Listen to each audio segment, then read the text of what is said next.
रिश्तेदारों के ताने भी याद हैं, घर वालों से किए हुए वादे भी याद हैं। रिश्तेदारों के ताने भी याद हैं, घर वालों से किए हुए वो वादे भी याद है वो मेरा रात भर जागना, मेरा रिजल्ट खराब आने पर रोना, दोस्तों का कॉलेज जाना और स्टेटस लगा के मुझे चढ़ाना। अब कुछ भी हो जाए, असफलता में सफलता को जोड़ना है, असफलता में सफलता को जोड़ना है, कुछ भी हो जाए नीट 2023 को फोड़ना है।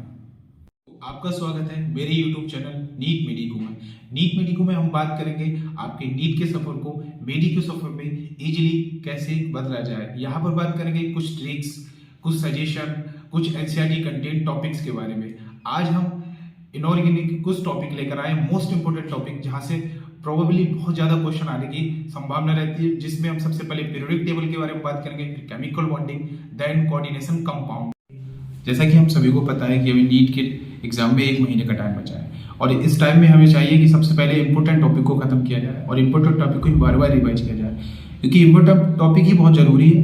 अब कुछ बच्चे सोचेंगे यहाँ पे इंपॉर्टेंट टॉपिक से कितने क्वेश्चन आ जाएंगे, 1 2 4 5, पर ऐसा नहीं है, क्योंकि एग्जाम में इंपॉर्टेंट टॉपिक से ही मैक्सिमम क्वेश्चन आते हैं। हर साल का ट्रेंड है यही, और इन इंपॉर्टेंट टॉपिक से 11 से 12 क्वेश्चन आ जाते हैं। 11 से 12 क्वेश्चन आपके इजीली सही हो जाएंगे 15 क्वेश्चन में से, तो ये बहुत बड़ी बात हो जाती है।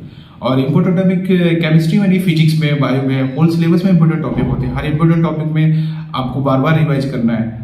1 मंथ का टाइम है आपके पास, इस 1 मंथ में आप बहुत अच्छा कर सकते हैं इंपॉर्टेंट टॉपिक से। जैसे कि मैंने भी अपनी नीट प्रिपरेशन के दौरान पूरा सिलेबस तो पढ़ ही लिया था, पर उसके बाद क्या इंपॉर्टेंट टॉपिक को बार बार रिवाइज किया था। टेस्ट सीरीज अभी स्टार्ट हो गई है, टेस्ट सीरीज में बार बार इंपॉर्टेंट टॉपिक को देख जाएंगे। फ्रीक्वेंटली मैक्सिमम क्वेश्चन वही होंगे जो बार बार आपके एग्जाम में आए होंगे, आपको देखने मिलेंगे, वो इंपॉर्टेंट टॉपिक्स ही होते हैं। तो ऐसे में हमने इंपॉर्टेंट टॉपिक लिए, सबसे पहले पीरियोडिक टेबल लिया है हमने, फिर कोऑर्डिनेशन कंपाउंड लिया है, केमिकल बॉन्डिंग।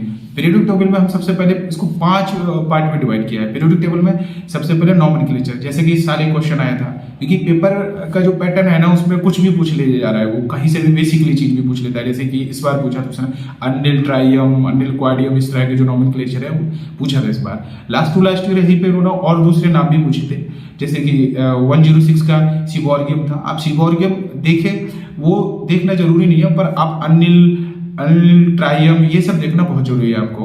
उसके बाद दूसरे नंबर पे हम लेंगे यहाँ पे PVG, period block group. Period block group भी पूछ सकता है, क्योंकि ये भी एक इजी भी है और ज्यादा टफ भी नहीं है, और ये नीट में पूछने लायक क्वेश्चन है।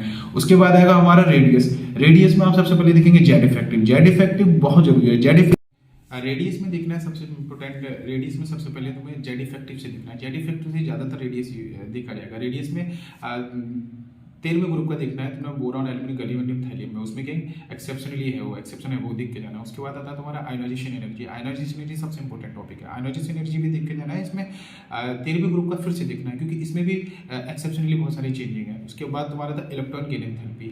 इलेक्ट्रॉन गेन एंथैल्पी के बाद इलेक्ट्रोनिगेटिविटी देखना है। इलेक्ट्रोनिगेटिविटी में ऑक्सीजन, सल्फर, सेलेनियम, ये वाला देखना है, क्योंकि इसमें भी एक्सेप्शन यूज होता है। उसके बाद आता है तुम्हारा oxide, hydroxide and acidic strength. Chemical bonding में सबसे पहले हमको देखना है हाइब्रिडाइजेशन। हाइब्रिडाइजेशन में क्या है, शेप, ज्योमेट्री, ये इलेक्ट्रॉनिक ज्योमेट्री भी पूछता है उसमें। ये देख के बहुत जरूरी देख के जा रहा है, क्योंकि हाइब्रिडाइजेशन का 1 या 2 क्वेश्चन हाइब्रिडाइजेशन से पूछेगा पक्का। हाइब्रिडाइजेशन के बाद सेकंड नंबर पर जो इंपॉर्टेंट टॉपिक है उसमें एमओटी। एमओटी बहुत इंपॉर्टेंट क्वेश्चन है। एमओटी से 1 से 2 क्वेश्चन हर साल आता है। एमओटी में बॉन्ड ऑर्डर है, बॉन्ड लेंथ है, और तुम्हारा बॉन्ड एनर्जी है, बॉन्ड स्टेबिलिटी, ये सारा पूछेगा वो एमओटी में। एमओटी के बाद क्या है ना, हमको सबसे इंपॉर्टेंट टॉपिक में आता है हमारा डाइपोल मोमेंट। डाइपोल मोमेंट भी देख लेना है। डाइपोल मोमेंट से 1-2 क्वेश्चन क्या है ना, पर्सनली तो एक उससे क्वेश्चन नहीं पूछा जाएगा, पर उसको स्टेटमेंट में दे देंगे। स्टेटमेंट वाले क्वेश्चन इस बार ज्यादा पूछे जा रहे हैं, तो उसको 1 या 2 स्टेटमेंट में दे देगा। फिर तुमसे पूछेगा ABCD, ऑप्शन देगा AC सही है, BD सही है। तो ऐसे में क्या है ना, तुमको हर टॉपिक के बारे में पता होना चाहिए। डाइपोल मोमेंट भी पढ़ना है। डाइपोल मोमेंट के बाद आता है सबसे important topic hydrogen bonding. Hydrogen bonding देखकर बहुत जाना बहुत जरूरी है, क्योंकि हाइड्रोजन बॉन्डिंग के तुम्हारा मेल्टिंग पॉइंट, बॉइलिंग पॉइंट, ये सब हाइड्रोजन बॉन्डिंग पर डिपेंड करेगा। हाइड्रोजन बॉन्डिंग उसके बाद आता है तुम्हारा इंटरमॉलिक्यूलर फोर्सेस में आता है, जैसे KDL से मैंने याद किया था, कीसम, डिवाई, लंदन, KDL, फिर उसका डिवाई, फिर लंदन, KDL है ये। इसमें भी तुमको मेल्टिंग पॉइंट और बॉइलिंग पॉइंट चेक करने के काफी सारे कंसेप्ट यहाँ से आते हैं। उसके बाद आता है तुम्हारा आयनिक बॉन्ड में हम पहुंच जाते हैं। आयनिक बॉन्ड में क्या सबसे पहले आती है लैटिस एनर्जी। लैटिस एनर्जी को आपको देखना है। Lattice energy U directly process Q1 Q2 inverse equation R1 + R positive. Lattice energy क्या है ना, थर्मल स्टेबिलिटी को बताती है। वहीं पे एक रूल आता है फजान्स रूल। फजान्स रूल देख कर जाना। फजान रूल तुम्हें बताएगा कि कोवेलेंट कैरेक्टर कितना है आयनिक कंपाउंड में, कोवेलेंट कैरेक्टर में आयनिक कैरेक्टर कितना है। हालांकि कोई भी कंपाउंड आपका 100% आयनिक है, ना 100% कोवेलेंट है। अब फजान रूल से क्या ना कोवेलेंट कैरेक्टर देख के जाना है तुमको।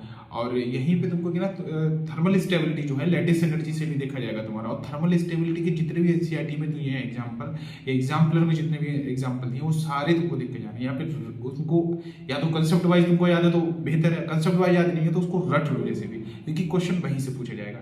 उसके बाद आती है सॉल्युबिलिटी। सॉल्युबिलिटी भी बहुत इंपॉर्टेंट टॉपिक है। सॉल्युबिलिटी के जितने भी एग्जाम्पल एनसीईआरटी में मिले, जितना भी एनसीईआरटी कंटेंट है, आप उनको सारे एक पेज में लिख लीजिए और उनको बार बार रिवाइज कीजिए।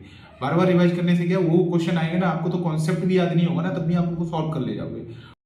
अब आया कोऑर्डिनेशन कंपाउंड। कोऑर्डिनेशन कंपाउंड की हम अगले वीडियो में बात करेंगे। कोऑर्डिनेशन कंपाउंड क्या है, जितना इंपॉर्टेंट आपका केमिकल बॉन्डिंग चैप्टर था उससे कहीं ज्यादा इंपॉर्टेंट कोऑर्डिनेशन कंपाउंड है। कोऑर्डिनेशन कंपाउंड के बहुत सारे कॉन्सेप्ट आते हैं वहाँ पे, बहुत सारी एनर्जी के बारे में बहुत सारे फार्मूलाज हैं, बहुत सारी चीजें हैं जो उसके बारे में हम नेक्स्ट वीडियो में बताएंगे।